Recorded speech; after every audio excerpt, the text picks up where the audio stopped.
উচ্চ মাধ্যমিকের ছাত্রছাত্রীরা তোমাদের যে ইংরেজি পরীক্ষা রয়েছে সেই ইংরেজি পরীক্ষায় যে রাইটিং স্কিলগুলি আসতে পারে বা আসার সম্ভাবনা রয়েছে সেগুলি কি তোমরা দেখে নাও। তার আগে চ্যানেলটিকে অবশ্যই সাবস্ক্রাইব করবে এবং সাবস্ক্রাইব পাশে বেল আইকনে তোমরা প্রেস করবে, তাহলে কোন রাইটিং আসতে চলেছে তোমরা দেখে নাও।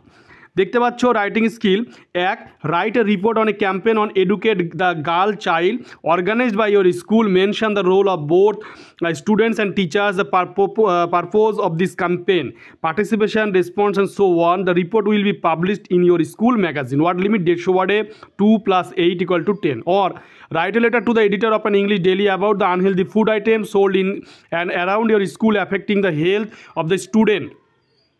এরপর তোমরা দেখতে পাচ্ছ যে 3 দাগে বা 2 দাগে, write a letter to the headmaster বা headmistress of your school requesting him বা her to make more variety of books available in the library. এটা ওয়ার্ড লিমিট 150 শব্দের মধ্যে তোমাদের লিখতে হবে।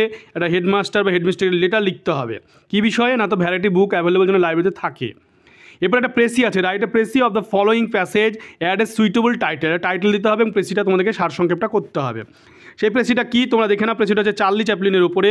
Charlie Chaplin once said, in this age of scientific invention we think too much, we feel too little. এই যে Charlie চ্যাপলিনের উপর যে প্রেসিটা রয়েছে, প্রেসির তোমাদেরকে সুইটেবল একটা টাইটেল দিয়ে প্রেসিটা তোমাদেরকে লিখতে হবে। তোমরা ভিডিওটিকে বেশি বেশি করে শেয়ার করবে এবং এই রাইটিং স্কিলগুলি তোমরা দেখে যাও।